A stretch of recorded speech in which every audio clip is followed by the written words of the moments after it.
எல்லா தமிழ் மக்களுக்கும் என்னுடைய வணக்கம். இன்றைக்கி நம்ம கேரளா சமையலில் பைனாப்பிள் குலுக்கி சர்பத் எப்படி செய்யலான்னு பார்த்துட்டு வரலாம்.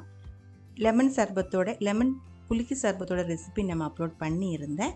இன்றைக்கி பைனாப்பிள் குலுக்கி சர்பத் குக்கிங் எதுவுமே இல்லை, ஜஸ்ட் இதெல்லாம் சேர்த்து மிக்ஸ் பண்ணி எடுக்கிறது மட்டும்தான். இன்க்ரீடியன்ட்ஸ் என்னென்ன எடுக்கணும் அப்படின்னு சொல்கிறேன். 2 கப் அளவுக்கு நல்ல இனிப்பாக இருக்கிற பைனாப்பிள் சின்ன பீஸாக கட் பண்ணி எடுத்து வச்சுருக்கு.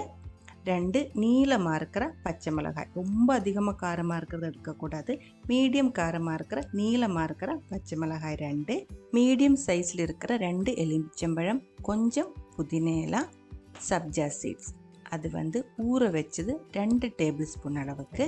இனிப்புக்காக சர்க்கரை டைரெக்டாக சேர்த்து மிக்ஸ் பண்ணிடுச்சுன்னா கரையாது, அதனால சுகர் சிரப் எடுத்து வச்சுக்கோங்க.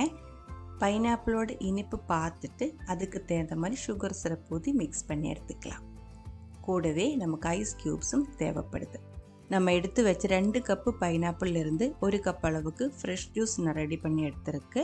ஃப்ரெஷ் ஜூஸ்னால் தண்ணி எதுவுமே ஊற்றாமல் பைனாப்பிள் மட்டும் அரைச்சி நல்லா அரித்து எடுத்து வச்ச பைனாப்பிளோட ஃப்ரெஷ்ஷாக இருக்கிற பியூராக இருக்கிற ஜூஸ், அதுதான் நமக்கு குலுக்கி சர்பத் செய்கிறதுக்காக வேணும். நம்ம இன்றைக்கி 2 கிளாஸ் அளவுக்கு சர்பத் தான் ரெடி பண்ணி எடுக்கிறேன். ஒரு கிளாஸோட அளவு 250 ml. எந்த அளவு கிளாஸ் நீங்கள் எடுத்தாலும் அதோட பாதி அளவுக்கு ஜூஸ் ஊற்றணும். மிச்ச பாதியில் தான் மிச்ச இன்க்ரீடியன்ஸ் நம்ம சேர்த்து மிக்ஸ் பண்ணி எடுக்கிறது. அப்போ தான் குலுக்கி சர்பத்தோட டேஸ்ட் பர்ஃபெக்டாக கிடைக்கும். அதெல்லாம் பார்த்துக்கோங்க. 2 கிளாஸ் நான் எடுத்து வச்சுருக்கு. முதல்ல கிளாஸில் நம்ம புதினா இலை சேர்த்துடலாம். அது 4 to 5 இலை ஒரு கிளாஸில் சேர்த்தா போதும். 2 கிளாஸ்லையுமே 5 இலை சேர்த்துருக்கு. அடுத்தது பச்சை மிளகாய் நீளம் இதே மாதிரி கட் பண்ணிக்கோங்க. 2 பீஸாக பண்ண வேண்டியதில் அப்படி நீளம் ஒரு ஸ்லிட்டு போட்டுக்கோங்க. 2 கிளாஸிலும் அதுவும் சேர்த்துக்கோங்க. அடுத்தது சப்ஜா சீட்ஸ், அது ஒரு டேபிள் ஸ்பூன் ஃபுல்லாகவே 2 கிளாஸிலும் ஈக்குவலாக சேர்த்துக்கோங்க. அடுத்தது லெமன் ஜூஸ் ஒரு டேபிள் ஸ்பூன் அளவுக்கு நான் சேர்த்துருக்கு. நீங்கள் உங்களோட டேஸ்ட்டுக்கு தகுந்த மாதிரி புளிப்பு கம்மியாக போதும் அப்படின்னா 1 டீஸ்பூன் சேர்த்தாலும் போதும்.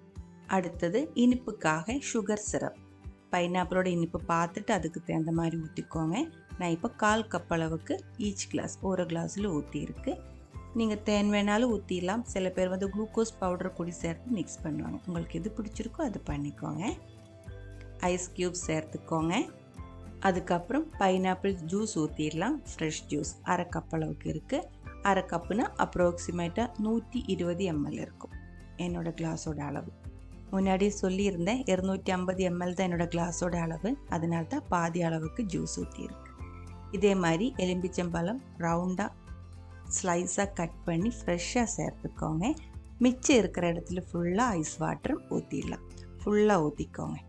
இது கூல்பார்லாம் செய்யும்போது இதே மாதிரி ஃபுல்லாக ஃபில் பண்ணதுக்கு அப்புறம் ஸ்டீல் கிளாஸ் இருக்கும். இந்த கிளாஸ் டம்ளரோட பெரிய ஸ்டீல் கிளாஸ் இருக்கும். மேலே அமர்த்தி டைட்டாக பிடிச்சி நல்லா ஷேக் பண்ணி தான் கிளாஸில் ஊற்றி குடிக்கணும். எங்கிட்ட ஸ்டீல் கிளாஸ் இல்லாததுனால இப்போ நான் இதே மாதிரி ஒரு கிளாஸ் ஜார் எடுத்துருக்கு. அதுக்குள்ளே நம்ம மிக்ஸ் பண்ணி வச்ச எல்லா இன்க்ரீடியன்ஸும் ஊற்றி அதோட மூடிக்கு ஒரு லைட்டாக ஒரு சின்ன ஓட்டை இருக்குது, அதை நல்லா அமுத்தி பிடிச்சி இதே மாதிரி நல்லா ஷேக் பண்ணிக்கோங்க.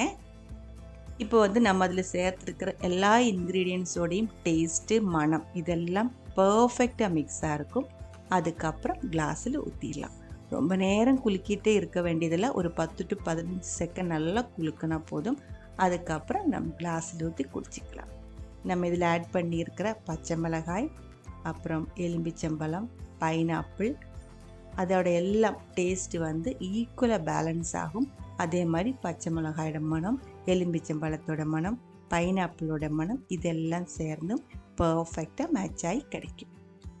அவ்வளோதான், பைனாப்பிள் குலுக்கி சர்பத் ரெடியாக இருக்குது. பிடிச்சிருந்தா ட்ரை பண்ணி பாருங்கள். அதுக்கப்புறம் உங்களோட கமெண்ட்ஸ் எல்லாம் சொல்லிவிடுங்க. இந்த சமையல் பிடிக்கிற ஃப்ரெண்ட்ஸுக்கு ஷேர் பண்ணி விட்டுக்கோங்க. நீங்கள் இதுவரைக்கும் நம்ம சேனலுக்கு கொடுத்துட்ருக்கிற சப்போர்ட்டுக்கு ரொம்ப ரொம்ப நன்றி. உடனே பார்க்கலாம் இன்னொரு ரெசிபியோட. அது வரைக்கும் வணக்கம்.